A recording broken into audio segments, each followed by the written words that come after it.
I think Virginia Tech and a few other schools have been working on this concept of America's megapolitan areas, these super metropolitan. They're above the size of let's say, metropolitan Los Angeles itself, regions of the country where about 80% of the next 100 million people that develop in the United States will live.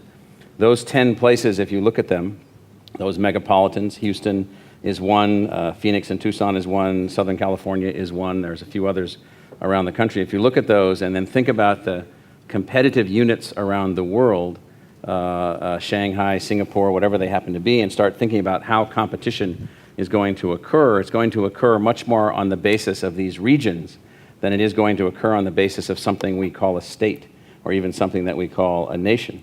And it's going to be within nations and within states that these megapolitans emerge.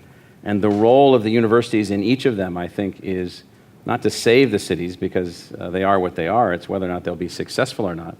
It's whether or not in the United States the universities can be facilitative of our megapolitans being competitive and at the same time have some concept of economic justice in the way that they evolve. We can be wildly successful with a small percentage of our population, as we have seen, with a lot of social and economic stress as a function of being successful technologically. How can universities, if one really wants to sort of look at this in detail, be a part at every level of producing new ideas on the social front, the cultural front, the philosophical front, the practical front, the technological front, all fronts, producing enough ideas to help these major places in the United States, these megapolitans, actually be places in which social mobility is still possible and economic competitiveness on a global scale is still attainable.